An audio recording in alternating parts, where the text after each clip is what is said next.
रामपुर नाम के गांव में सुरेश नाम का आदमी अपनी बीवी लता के साथ रहता था।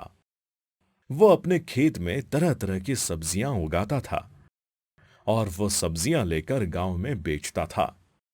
एक दिन लता अपने पति से बोली। सुनिए जी, आप गांव में सब्जी बेचते हो, उसमें से हमें कोई मुनाफा नहीं हो रहा है। क्यों ना हम दूसरी तरकीब सोचे? हाँ भाग्यवान, कुछ ना कुछ तो सोचना पड़ेगा। ऐसे ही चलता रहा तो एक दिन हमारे खाने के लाले पड़ जाएंगे। क्यों ना मैं आपसे एक बात पूछूं? हाँ हाँ, पूछो। हम हमारी सब्जियां शहर में जाके बेचें, तो हमें ज्यादा मुनाफा होगा। अरे हाँ, तुम तो बिल्कुल सही कह रही हो। मैं कल से सारी सब्जियां शहर में बेचने ले जाऊंगा। चलो, अब खाना खाकर सो जाओ। सुबह जल्दी भी जाना है तुम्हें। वो दोनों खाना खाकर सो जाते हैं। अगले दिन सुरेश सब्जियां बेचने शहर चला जाता है। सब्जी ले लो, ताजी ताजी सब्जियां ले लो। अरे सब्जी ले लो, ताजी ताजी सब्जियां। अब सुरेश के पास बहुत सारी भीड़ इकट्ठा होने लगी। सुरेश जल्दी जल्दी सारी सब्जी बेच देता है। आज तो बहुत मुनाफा हुआ और मेरी सारी सब्जियां भी बिक गई। चलो, अब जल्दी घर भी जाना है। इतना कहकर सुरेश घर चला जाता है। हाँ जी, आप आ गए और सारी सब्जी बिक गई। हाँ भाग्यवान, आज सारी सब्जी बिक गई और ज्यादा मुनाफा भी हुआ है। सुनो, मुझे बहुत जोर की भूख लगी है। मुझे जल्दी खाना दो। हाँ हाँ, मैं अभी खाना लगाती हूँ। तब तक आप हाथ पाँव धो लीजिए। अब वो दोनों खाना खाकर सो जाते हैं। ऐसे ही दिन बीत गए। एक दिन राम और श्याम नाम के दो भाई सुरेश के पास सब्जी खरीदने आते हैं। उनका एक होटल था। अरे ओ सब्जी वाले, आलू कैसे दिए? साहब जी, 30 रुपए किलो दिए। मुझे 3 किलो आलू दे दो। सुरेश की उस दिन अच्छी खासी कमाई हुई थी, इसलिए सुरेश बहुत खुश था। सुरेश सारी सब्जियां बेच के खुशी खुशी घर चला जाता है। और फिर अगले दिन सुरेश हमेशा की तरह बाजार में सब्जियां बेचने जाता है। सब्जियां ले लो, सब्जियां, ताजी ताजी सब्जियां ले लो।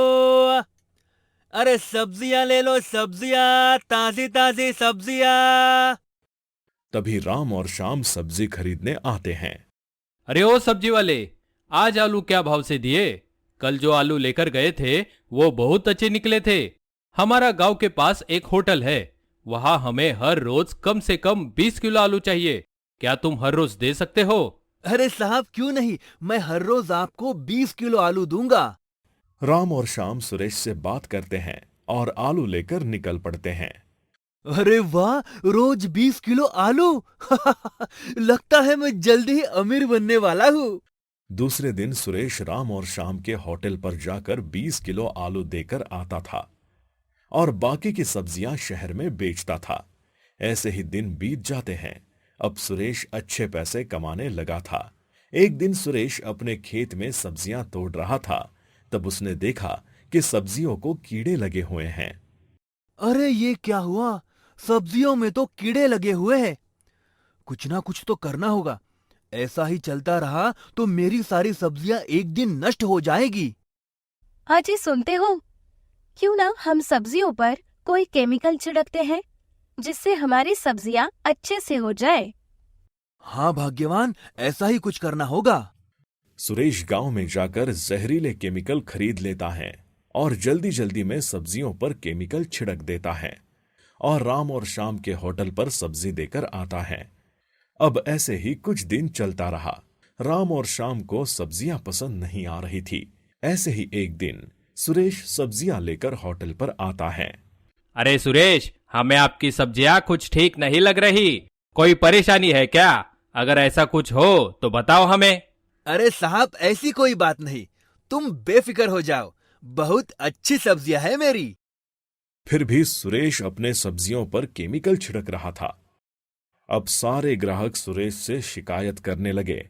अरे सुरेश, तुम्हारी सब्जियां खाने से पेट बहुत दर्द करने लगा है। अरे साहब, ऐसे कैसे हो सकता है? सब्जियों से भला किसी का पेट दर्द करता है? आप किसी अच्छे डॉक्टर को दिखाओ। ऐसा कहकर सुरेश ग्राहकों की बात को टाल देता है। सुरेश पूरी तरह लालच में आ गया था।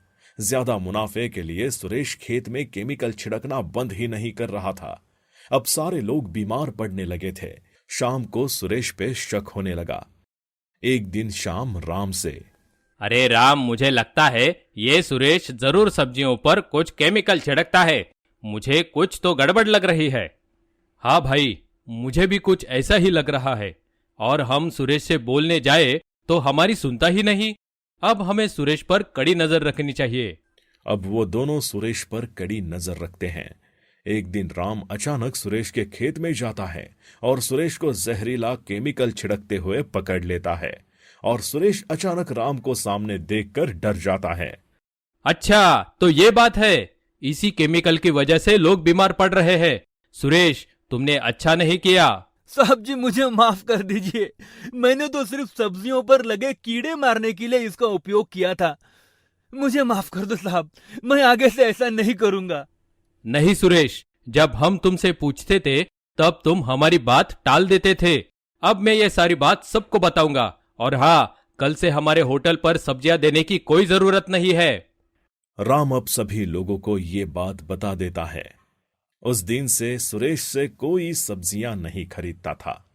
अब सुरेश और उसकी पत्नी लता को अपनी गलती का एहसास होता है। अब वो दोनों बहुत दुखी हो जाते हैं। सीख: कभी किसी चीज का लालच नहीं करना चाहिए। लालच बहुत बुरी चीज है।